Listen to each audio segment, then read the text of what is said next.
नमस्कार, राम राम। स्टार्ट करेंगे 12 सितंबर की क्लास। टाइटल है इंडियाज़ मूवमेंट। इंडियाज़ मूवमेंट का मतलब हो गया भारत का क्षण, भारत का पल। किसको लेकर लिखा गया है?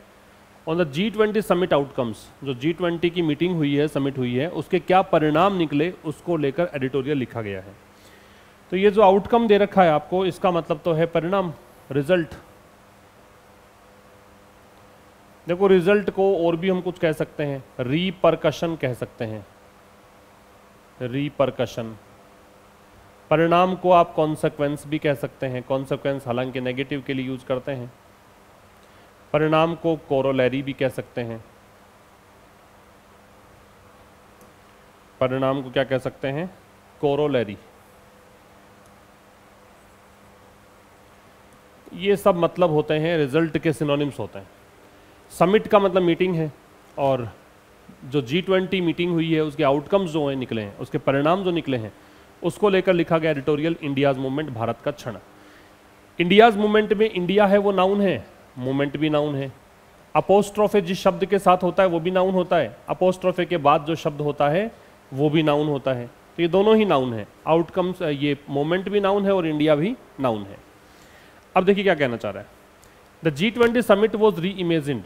G20 समिट जो है, जो G20 मीटिंग है, इसको री इमेजिन किया गया। इस मीटिंग को वापस से इसकी कल्पना की गई एज, इस रूप में, a forum for changing the wider world. किस रूप में? कि ये एक मंच है। किस चीज़ का? फोरम का मतलब स्टेज, कि ये एक स्टेज है। किस चीज़ का?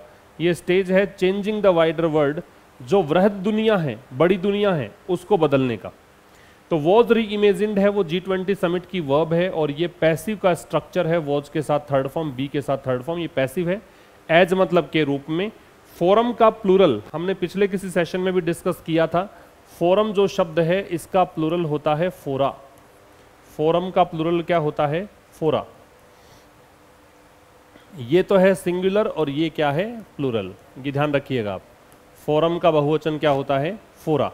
ठीक है। तो कहना चाह रहा है कि G20 समिट को री इमेजिन किया गया। री का मतलब पुनः, इमेजिन का कल्पना करना। G20 मीटिंग जो है उसकी पुनः कल्पना की गई एक ऐसे मंच के रूप में जो बदल सकती है किसको? वाइडर वर्ल्ड को, वृहद दुनिया को। अब ये विस्तार से हम पढ़ेंगे, उससे पहले बता दूं कि word list along with PDF of this session you can get through Telegram channel Ashish classes, है ना। आशीष क्लासेज नाम से चैनल है, उससे आप इसका PDF साथ में वर्ड लिस्ट दोनों ही प्राप्त कर पाएंगे। और एक क्विज वाला जो चैनल चल रहा है अपना, आशीष क्लासेस क्विज के नाम से, टेलीग्राम पर ही है, उसको भी आप ज्वाइन कर लीजिए। वहाँ पर बहुत सारे प्रैक्टिस के लिए क्विजेज आपके लिए उपलब्ध हैं। अब देखिए विस्तार से इसको पढ़ते हैं। The leaders summit of India's presidency of the G20 grouping. In leaders summit मतलब नेताओं की मीटिंग, किस ऑफ इंडियाज प्रेसिडेंसी, भारत की अध्यक्षता की, ऑफ द G20 ग्रुपिंग, अध्यक्षता किस चीज़ की? G20 जो समूह है उसकी। तो G20 समूह, यहाँ से उल्टा पढ़ना स्टार्ट करो, G20 जो समूह है उसकी अध्यक्षता, भारत की अध्यक्षता, है ना, उसकी जो नेताओं की मीटिंग है। लीडर्स के साथ अपोस्ट्रोफे है। देखिए, लीडर अगर एक होता तो लीडर के बाद में ही अपोस्ट्रोफे एस आ जाता, लेकिन लीडर यहाँ पे बहुत ज़्यादा है, एक से अधिक है, प्लूरल है, तो अपोस्ट्रोफे का प्रयोग हमने किया है एस के बाद में। तो प्लूरल जब नाउन दे रखी हो, एस और एस एंडिंग कोई नाउन दे रखी हो, तो अपोस्ट्रोफे लगता है बाद में।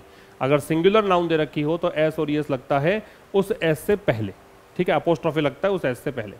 तो लीडर्स की जो समिट है, लीडर्स की जो मीटिंग है, किसकी? भारत की अध्यक्षता की, G20 ग्रुपिंग की, हेल्ड ओवर द वीकेंड, जो आयोजित की गई। अब ये समिट की वर्ब दे रखी है, ये जो मीटिंग समिट है इसकी वर्ब दे रखी है हेल्ड। मतलब ये, हालांकि इसको आप ऐसा मानो कि एडजेक्टिव ही है, कि वो मीटिंग जो आयोजित की गई, होल्ड की सेकेंड और थर्ड फॉर्म होती है हेल्ड, ओवर द वीकेंड, जो सप्ताह का एंड था, वीकेंड जो था उस दौरान। ओवर का मतलब यहाँ पे ड्यूरिंग है, ओवर प्रेपोजिशन है, इसका मतलब क्या है? ड्यूरिंग, इस दौरान। रिजल्टेड इन, अब समिट की वर्ब ये है रिजल्टेड। रिजल्ट के साथ इन लग रहा है तो इसको आप एक तरीके से और लिख सकते हो, रिजल्ट इन के बराबर और क्या लिखा जा सकता है? Lead to. रिजल्ट इन बराबर लिखा जा सकता है लीड टू। ये होता है परिणाम निकलना, परिणित होना। इसका परिणाम निकला मेजर सक्सेस, बहुत बड़ी सफलता इनको मिली। विद द यूनैनिमस अडॉप्शन, क्या सफलता मिली? कि यूनैनिमस अडॉप्शन रहा यूनैनिमस क्या है? यूनैनिमस जो शब्द है, सबसे पहली चीज तो ये एडजेक्टिव है।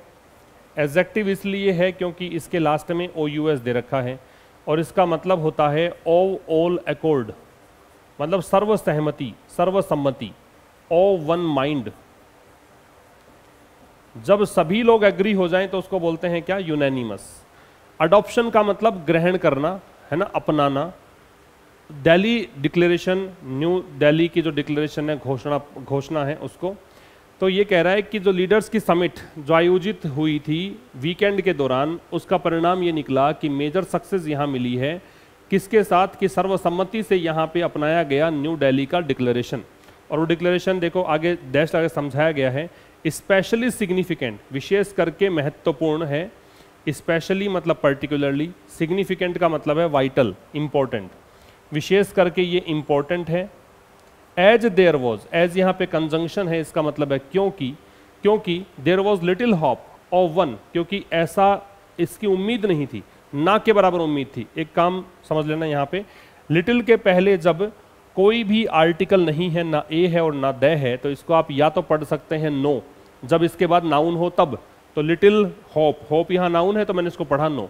मान लो कि लिटिल के बाद कोई नाउन नहीं है तो ये काम करेगा प्रोनाउन के रूप में, और ऐसे केस में इसको पढ़ा करो नथिंग।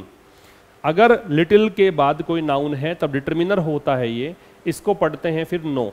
अगर इसके पहले ए या द नहीं है तब। अगर इसके बाद नाउन नहीं है तो फिर आप इसको पढ़िएगा नथिंग। मैं रिपीट कर देता हूँ, लिख लेना, बड़ी इंपॉर्टेंट बात है। केवल लिटिल अगर दे रखा है, साथ में आपको दे रखा है ये डिटर्मिनर के रूप में, मान लो डिटर्मिनर के रूप में लिटिल है, और एक लिटिल होता है किस रूप में? प्रोनाउन के रूप में। तो जब ये डिटर्मिनर होता है तब तो इसका मतलब होता है नो, और प्रोनाउन जब ये होता है तो इसका मतलब होता है नथिंग। ये इसका मतलब निकलेगा। वन यहाँ पे आ रहा है, वो प्रोनाउन के रूप में आ रहा है, इस डिक्लेरेशन के लिए आ रहा है। इस डिक्लेरेशन को अपनाने की उम्मीद ना के बराबर थी, कोई उम्मीद नहीं थी। देयर से स्टार्ट है सेंटेंस, देयर से स्टार्ट होने पर इन्वर्जन हम लगाते हैं। इन्वर्जन का मतलब क्रिया लगाते हैं पहले और कर्ता लगाते हैं बाद में। तो कर्ता आ रहा है होप, इसकी वर्ब आ रही है वॉज। समझ में आ रही है बात? वॉज जो है वो इसकी वर्ब है, सब्जेक्ट है वो आ रहा है होप। लिटिल होप, लिटिल यहाँ डिटर्मिनर है। ठीक है, यहाँ तक समझ में आ गया। Experts, diplomats and officials. Experts विशेषज्ञ, डिप्लोमेट्स राजनयिक, एंड ऑफिशियल्स और अधिकारी had down played expectation. Down play का मतलब होता है किसी चीज को कम इंपॉर्टेंट मानकर ट्रीट करना।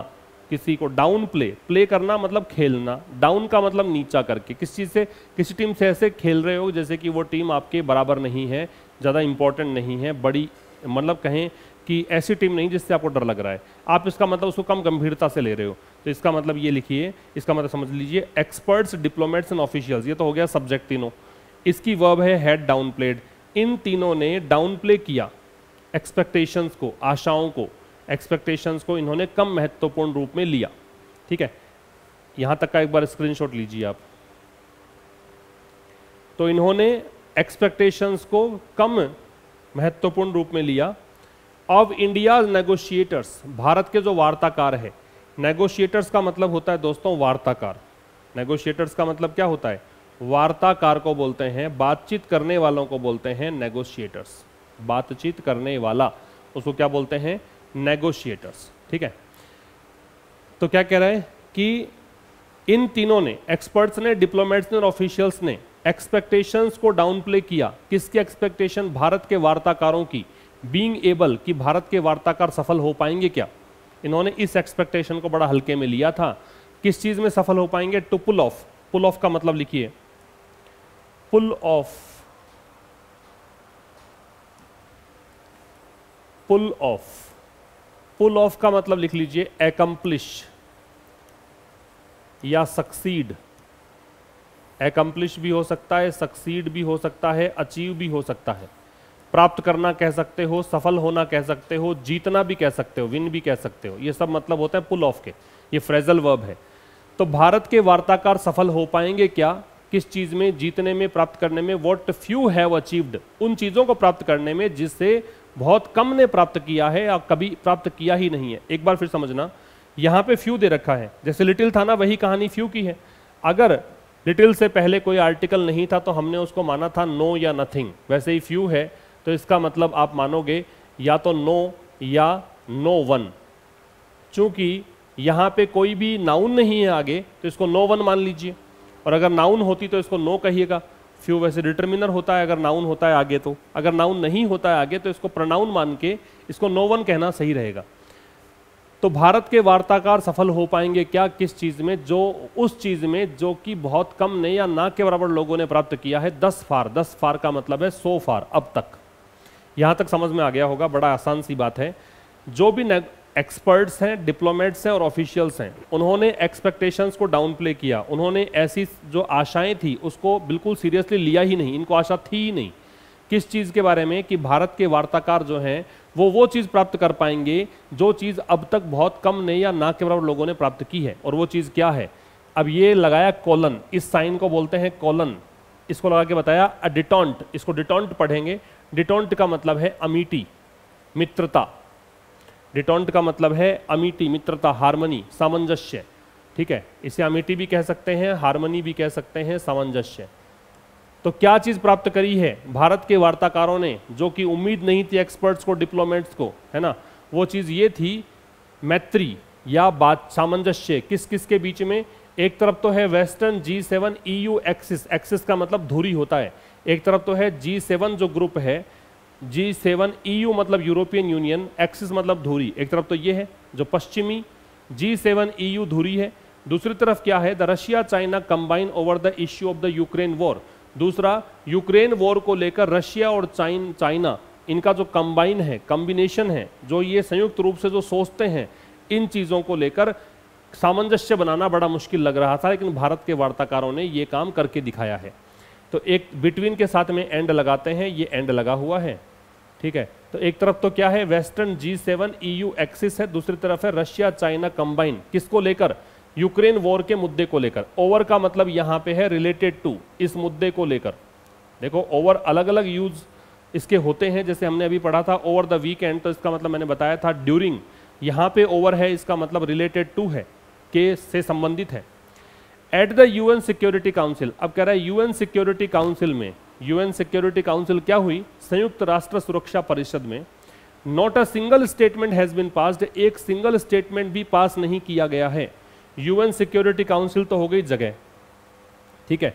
संयुक्त राष्ट्र सुरक्षा परिषद है, वहां पर एक सिंगल स्टेटमेंट भी पारित नहीं किया गया है। Not a single statement has been passed, a single statement subject है, हैज बीन पास्ड वर्ब है, और आप देख रहे हैं बीन के साथ थर्ड फॉर्म है, तो इसको पैसिव बोल दीजिए। तो एक सिंगल स्टेटमेंट भी पारित नहीं किया गया है सो फार, अब तक।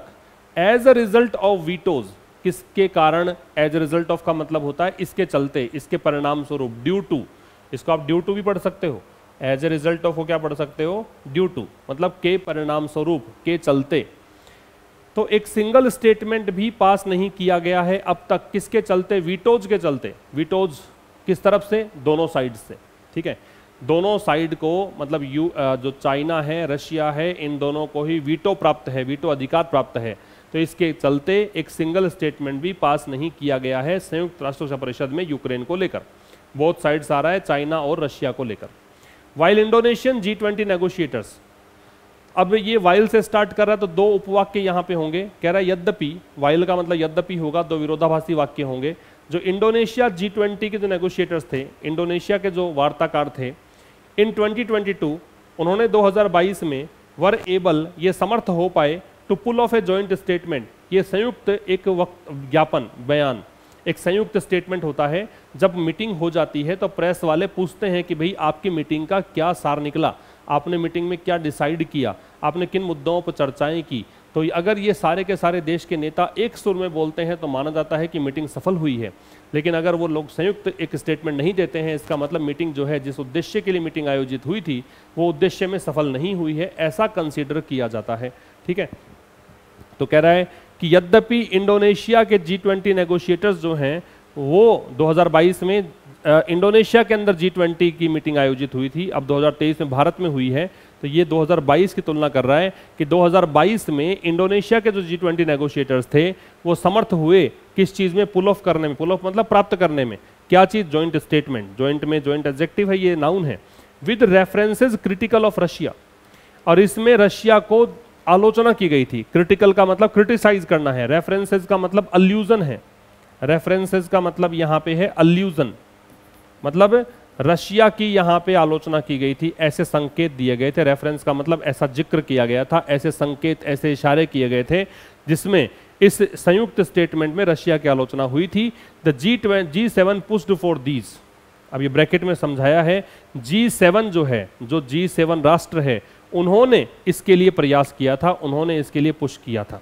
ठीक है, आगे क्या कर रहा है, ये दीज किसके लिए आ रहा है, ये आ रहा है रेफरेंसेस के लिए। इन रेफरेंसेस को किसने दिया था, ये रेफरेंसेस थे G7 ग्रुपिंग के द्वारा। फिर भी अब यहां तक तो हो गया वाइल से लेकर, और यहां तक एक क्लोज, एक उपवाक्य, दूसरा उपवाक्य कह रहा है कंसेंसस। कंसेंसस होता है अग्रीमेंट। क्या होता है कंसेंसस? अग्रीमेंट। कोई नया वर्ड नहीं है, सब चीजें हमने पहले भी डिस्कस की हुई हैं। अग्रीमेंट का मतलब सहमति, और ये नाउन है।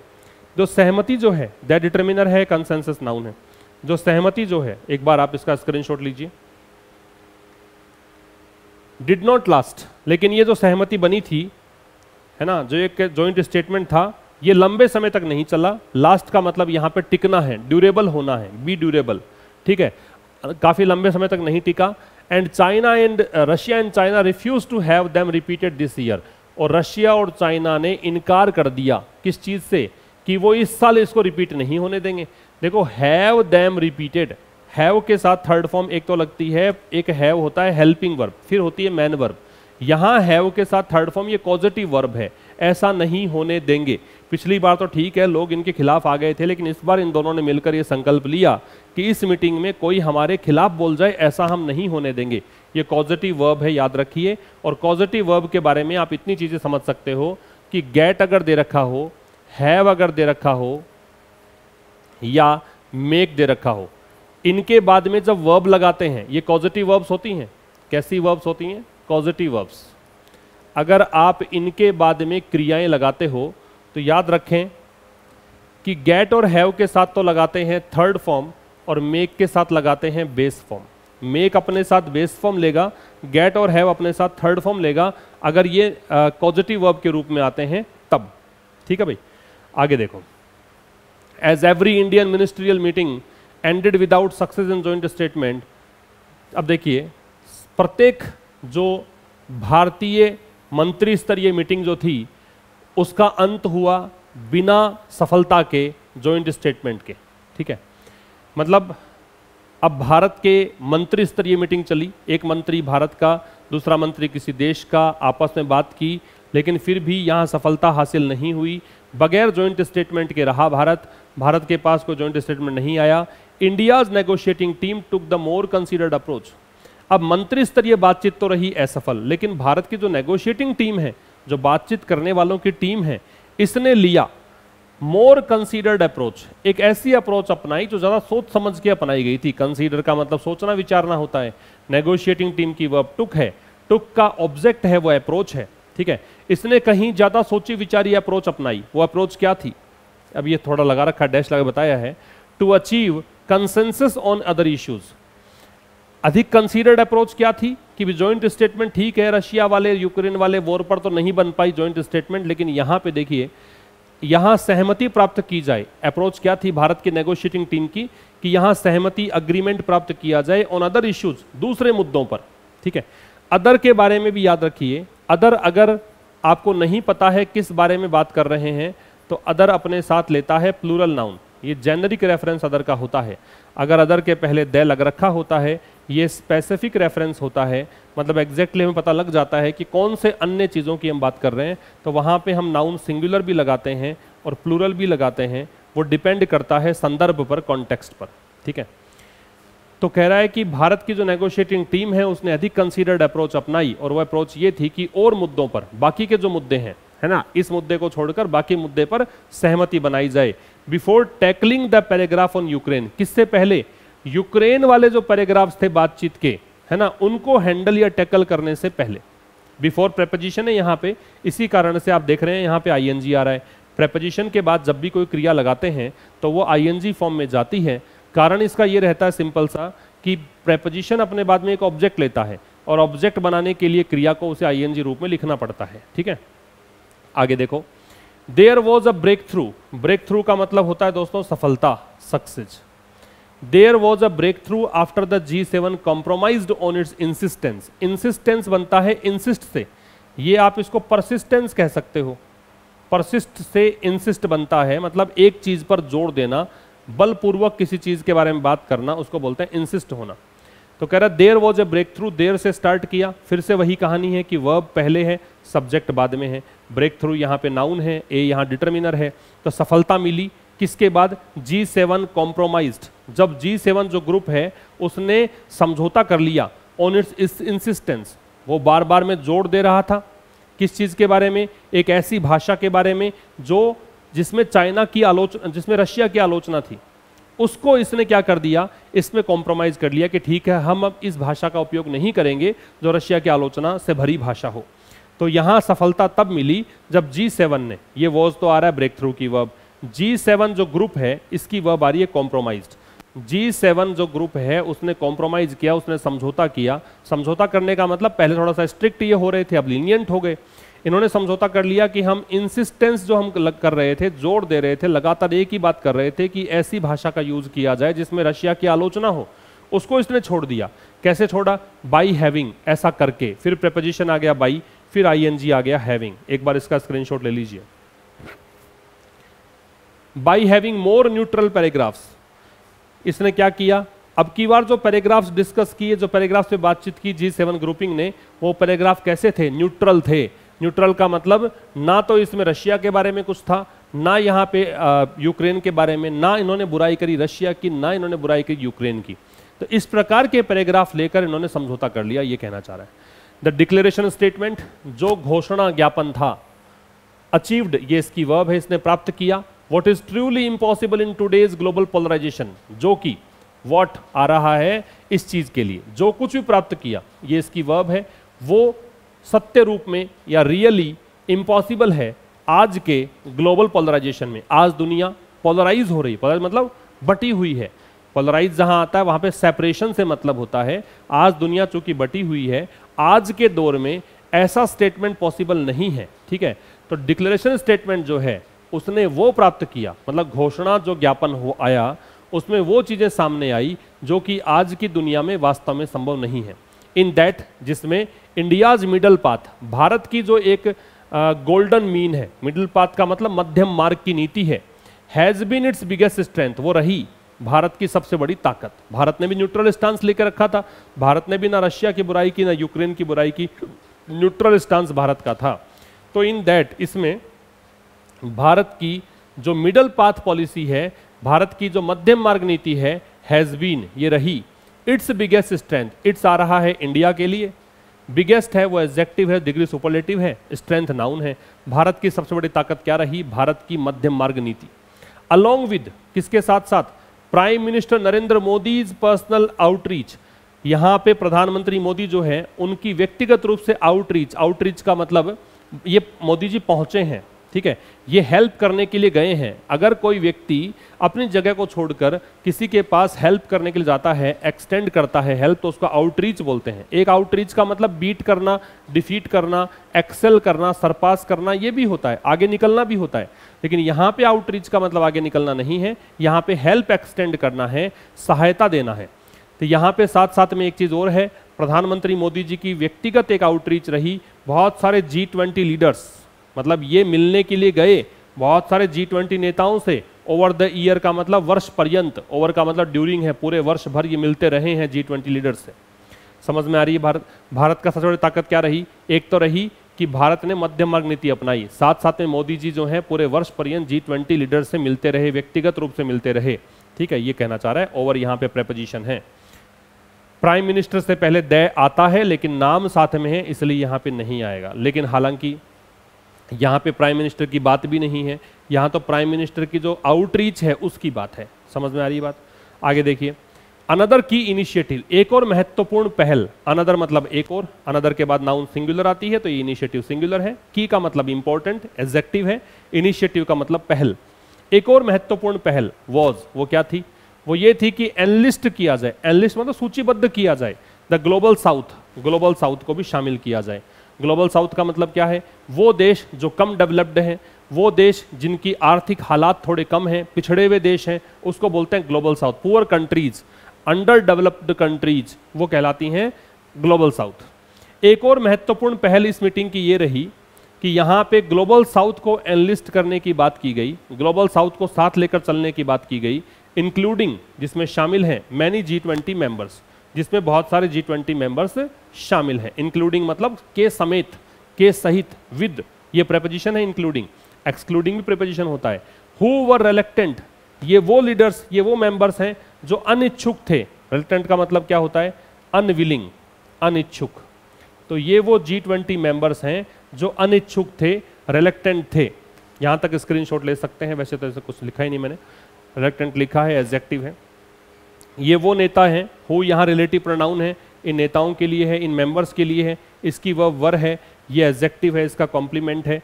टू टेक, किसमें अनिच्छुक थे? टू टेक साइड्स, कि वो साइड्स नहीं लेना चाहते थे, वो मतलब पक्ष नहीं लेना चाहते थे। किसमें? टसल में। टसल का मतलब लिख लो, टसल का मतलब होता है क्या? टसल नाउन है, टसल का मतलब होता है ब्रॉल, झगड़ा, स्कर्मिश भी कह सकते हो, फाइट भी कह सकते हो, स्ट्रगल भी कह सकते हो, झगड़े को बोलते हैं, नोक झोंक को बोलते हैं। तो ये पक्ष नहीं लेना चाहते थे किस चीज को? टसल के अंदर, मतलब झगड़ों के अंदर ये किसी का पक्ष नहीं लेना चाह रहे थे, वो भी शामिल थे। And wanted instead to shift priorities to global development, और वो चाहते थे इसकी बजाय, इंस्टीड मतलब इसकी बजाय, क्या चाहते थे? Shift priorities. अच्छा, आपको सुना हुआ होगा कि इंस्टीड के साथ ओव लगता है। अब आप देखोगे कि इंस्टीड में ओव नहीं है, यहाँ पे टू लग रखा है। तो पहली बात तो ये कि ये 2 + V0 इन्फिनिटिव है। दूसरी बात ये कि प्रेपोजिशन तभी लगता है जब उसका ऑब्जेक्ट होता है। तो यहाँ इंस्टीड के बाद उसका ऑब्जेक्ट है नहीं, इसलिए यहाँ पे के बजाय पढ़ेंगे, लेकिन इसके साथ में ओव नहीं लगाएंगे। ठीक है, ये जो G20 मेंबर्स जो थे, मतलब फिर समझना, यहाँ से उठा लेते हैं इसको। एक और की इनिशिएटिव क्या था?